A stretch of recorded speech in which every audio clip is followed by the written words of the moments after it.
Everyone, good morning, नमस्ते। कैसे हैं आप सभी? आई होप सभी बहुत अच्छे से होंगे। तो आज की हम क्लास में पढ़ेंगे पास्ट इंडेफिनिट टेंस। सबसे पहले हम ये जानते हैं पास्ट इंडेफिनिट टेंस क्या होता है। पास्ट इंडेफिनिट टेंस वह होता है जैसे जिसको कहते हैं हिंदी में अनिश्चित भूतकाल। ऐसा कोई घटना, ऐसा कोई काम जो भूतकाल में घटित हो चुकी हो उसको हम क्या कहेंगे? पास्ट कहेंगे। यानी कि जो काम बीत चुका हो, जो काम हो चुका हो, उसको हम क्या कहते हैं? पास्ट कहते हैं। ठीक है, तो यानी कि भूतकाल क्या होता है? जो काम भूत में हो चुका, यानी कि जो समय बीत चुका उसे हम भूतकाल कहते हैं। तो हम सबसे पहले ये जानेंगे कि पास्ट इंडेफिनिट टेंस को बनाने के लिए हमें जानना होगा कि उसकी आइडेंटिफिकेशन क्या होती है, उसकी पहचान क्या होती है। आप कैसे पहचानेंगे कि ये सेंटेंस किस टेंस का है? जब आपको ये पता होगा तो आप अच्छे से बना पाएंगे। और साथ ही साथ इस क्लास में हम लास्ट क्लासेस में जो हमने प्रेजेंट इंडेफिनिट टेंस को डिस्कस किया था उसको मतलब उसको जोड़ते हुए इसको पढ़ेंगे ताकि आपका पीछे का रिवीजन भी हो जाए और आगे आपको समझने में सुविधा भी हो। ठीक है, तो देखते हैं क्या होती है इसकी आइडेंटिफिकेशन। आप कह सकते हैं क्या होती है? जिन वाक्यों के अंत में क्या होता है? जिन वाक्यों के अंत में ता, था, ती, थी, ते, थे, आ, ई और या ये भी कह सकते। ठीक, आदि शब्द आए, आदि शब्द आए तो वो वाक्य किस टेंस के होते हैं? तो वो वाक्य पास्ट इंडेफिनिट टेंस के होते हैं। ठीक है, वे वाक्य पास्ट इंडेफिनिट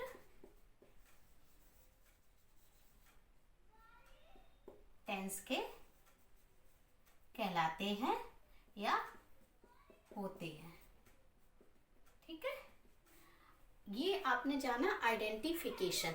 अब जिस प्रकार हमने प्रेजेंट इंडेफिनिट टेंस में 4 प्रकार के सेंटेंस पढ़े थे, अफर्मेटिव, नेगेटिव, इंटरोगेटिव और इंटरोगेटिव नेगेटिव, उसी प्रकार से हम इसमें भी पढ़ेंगे।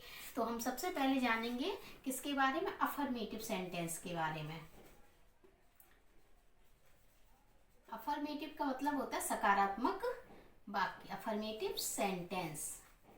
ठीक है, अफर्मेटिव सेंटेंस में आप कैसे जानेंगे कि ये सेंटेंस अफर्मेटिव है? जब आपका वाक्य के अंत में क्या आए? ता, था, ती, थी, ते, थे, आ, ई ये आते हैं तो आप इसको पहचान सकते हैं। और इसको बनाने के लिए हमें पता होना चाहिए कि इसका स्ट्रक्चर क्या होता है। ठीक है, स्ट्रक्चर मतलब संरचना, इसे आप सूत्र भी कह सकते हैं। क्या होगा? जिस प्रकार से आपने प्रेजेंट इंडेफिनिट टेंस में सब्जेक्ट लगाते थे, वर्ब की फर्स्ट फॉर्म में एस या ईएस यूज करते थे अकॉर्डिंग टू सब्जेक्ट। कब? जब हमारा सब्जेक्ट सिंगुलर होता था और प्लूरल होता था तो हम एस ईएस यूज नहीं करते थे। लेकिन यहाँ पर क्या होगा? यहाँ पर सब्जेक्ट भी होगा। सब्जेक्ट चाहे सिंगुलर हो, चाहे प्लूरल हो, चाहे एक वचन हो, चाहे बहुवचन, सभी के साथ आपको कौन सी वर्ब यूज करनी? वर्ब की सेकेंड फॉर्म यूज करनी है। ठीक है, और क्या करना है? फिर उसके बाद आपको ऑब्जेक्ट यूज करना है, उसके बाद अदर वर्ड्स। ओके, तो ये बनकर आपका तैयार हो गया आपका स्ट्रक्चर जो आपको लर्न करना है और ध्यान भी रखना है। इसी को देखते हुए हम सेंटेंस को मेक करेंगे। कुछ एग्जांपल्स लेते हैं, जैसे कि हमने कहा कि राम कल यहाँ आया था। ठीक, अब आगे पहचान या था। जैसे मैंने आपको बताया था, जरूरी नहीं है यहाँ पर ता वाला ही आए, आ भी आ सकता है, ई भी और या भी आ सकता है। ठीक है, तो हमें देखना सब्जेक्ट। सब्जेक्ट क्या हमारा? राम। ठीक, अब हमें क्या है? देखना है वर्ब यूज करनी। आना की क्या होती है? कम, और कम की सेकेंड फॉर्म होती है केम। ओके, कहाँ आया? यहाँ आया। ओके। और कल, कल की होती है यस्टरडे, यानी बीता हुआ कल होगा तो हम लिखेंगे यस्टरडे, और आना वाला कल होता है तो उसे बोलते हैं टुमारो। ओके, हो गया। अब जैसे कि हमने लिखा वह ऑफिस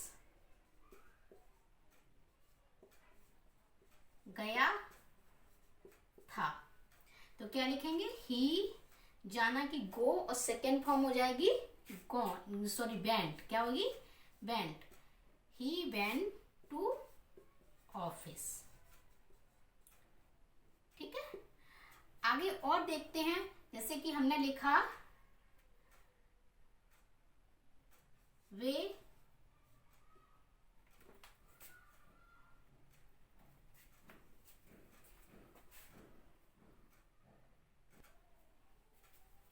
हाँ, तो अब देखेंगे जैसे हमने लिखा, जैसे तुम्हारे भाइयों ने शोर मचाया। ठीक, तो क्या बनाएंगे? तुम्हारे भाइयों की क्या होती है? योर। भाई की क्या होती है? ब्रदर्स। शोर मचाना की मैंने आपको बताया था क्या होता है? मेक ए नॉइज, और मेक की सेकेंड फॉर्म हो जाएगी मेड। ठीक, मेड ए नॉइज। बन गया सेंटेंस आपका, तुम्हारे भाइयों ने। अब आपने देखा आपका सब्जेक्ट यहाँ पर कैसा? बहुवचन का है, फिर भी हमने क्या यूज किया? वर्ब की सेकेंड फॉर्म। चाहे हमारा सब यहाँ पर सब्जेक्ट कैसा था? सिंगुलर, फिर भी क्या यूज करना हमें? वर्ब की सेकेंड फॉर्म। यहाँ पर बस इतना ही रखना है कि सब्जेक्ट चाहे सिंगुलर हो चाहे प्लूरल हो, आपको सिर्फ कौन सी फॉर्म यूज करनी है? सेकेंड फॉर्म यूज करनी है। ओके, तो आपने इतना समझा। और लिखना चाहो तो कुछ और एग्जाम्पल्स भी लिख सकते हैं। जैसे कि हमने लिखा शीला ने एक मधुर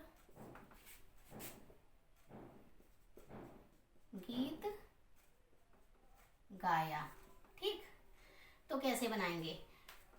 तो शीला की लिखेंगे शीला। ओके, अब गीत गाया, गाना की क्या होती? सिंग, और सिंग की सेकेंड फॉर्म सैंग। सिंग, सैंग, सॉन्ग, संग। ठीक है, तो क्या गाया? एक मधुर गीत गाया। Sheela sang a sweet song. Okay, समझा आपने? इतना काफी है। हाँ जी, चलो इतना आप नोट करें, इसके आगे हम और बताते हैं। इतने समझ लिया। अब हम जानेंगे निगेटिव सेंटेंस के बारे में। किसके बारे में जानेंगे? Negative sentence. निगेटिव सेंटेंस क्या होते हैं? नकारात्मक वाक्य। ओके, निगेटिव सेंटेंसेस के बारे में जानेंगे। निगेटिव सेंटेंस क्या होते हैं? जिसमें जिन वाक्यों में नहीं शब्द यूज होता है उन्हें क्या कहते हैं? निगेटिव सेंटेंस कहते हैं, यानी कि जिसमें कोई काम नहीं होने का करने को बताया जा रहा हो। ठीक है, जैसे इसमें कभी नहीं, कब यूज करेंगे हम। अब आपको ध्यान रखना है, जिस प्रकार से हमने प्रेजेंट इंडेफिनिट टेंस में हेल्पिंग वर्ब्स का यूज किया था, कौन सी थी? डू और डज। उसी प्रकार से हम यहाँ पर भी यूज करेंगे हेल्पिंग वर्ब। वो कौन सी यूज करेंगे? सब्जेक्ट, और सब्जेक्ट के बाद आता है डिड। डिड के बाद आप यूज करेंगे नॉट, प्लस वर्ब की कौन सी फॉर्म यूज करेंगे? वर्ब की फर्स्ट फॉर्म यूज करेंगे, और साथ में आप यूज करेंगे ऑब्जेक्ट। अगर सेंटेंस और बड़ा है तो आप उसे अदर वर्ड में लिख सकते हैं। ओके, ये बन गया आपका स्ट्रक्चर। क्या? Subject did not plus verb की first form plus object plus other word. अब आपको ध्यान देना है कि यहाँ पर जब हम अफर्मेटिव सेंटेंस बना रहे थे तब सेकेंड फॉर्म यूज करना है, लेकिन जब हम नेगेटिव सेंटेंस बनाएंगे पास्ट इंडेफिनिट टेंस के, तब आपको क्या यूज करना है? हेल्पिंग वर्ब डिड का यूज करना है, और डिड के साथ वर्ब की कौन सी फॉर्म यूज करनी है? First form.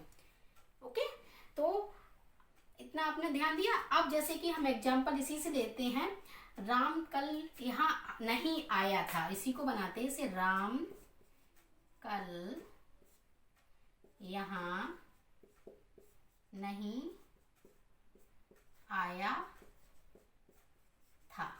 ठीक, तो क्या बनाएंगे? राम हो गया। अब हमें हेल्पिंग वर्ब लिखनी है, क्या है? डिड। ठीक, और नॉट के नहीं के लिए नॉट यूज करेंगे। आना की कम, कहाँ आया, यहाँ नहीं आया। कब आया, यस्टरडे। ध्यान रखना है, बीता हुआ कल यस्टरडे, आने वाला कल टुमारो। ओके, तो सेंटेंस क्या बन गया, Ram did not come here yesterday. Next है, वह ऑफिस गया था। जैसे कि वह आज ऑफिस नहीं गया था। क्या लिखा आपने, नहीं गया था। तो क्या बनाएंगे, ही डिड नॉट, जाना की क्या होगी, गो टू ऑफिस, और आज की क्या होती है, टुडे। तो हम यहाँ लिखेंगे टुडे, कि वह आज कहाँ नहीं गया था, ऑफिस नहीं गया था। आपका सब्जेक्ट चाहे सिंगुलर हो चाहे प्लूरल हो, आपको सिर्फ एक ही हेल्पिंग वर्ब यूज करनी है। वो कौन सी होती है, डिड। और हेल्पिंग वर्ब का मतलब होता है सहायक क्रिया। सहायक क्रिया है ये लिखी हुई डिड, और मैन, ये क्या है आपकी मैन वर्ब है, गो। ठीक है, मुख्य क्रिया जिसे हिंदी में कहते हैं। तो इतना आपने समझा। जैसे ये लिखा है, तुम्हारे भाइयों ने शोर मचाया। तो क्या लिखा, तुम्हारे भाइयों ने शोर नहीं मचाया। ठीक, तब क्या बनाएंगे, your brothers did not make a noise. Okay, did के साथ वर्ब की कौन सी फॉर्म, फर्स्ट फॉर्म। इतना समझा, आप इसको नोट करें। इसके बाद हम नेवर का यूज भी बताते हैं आपको।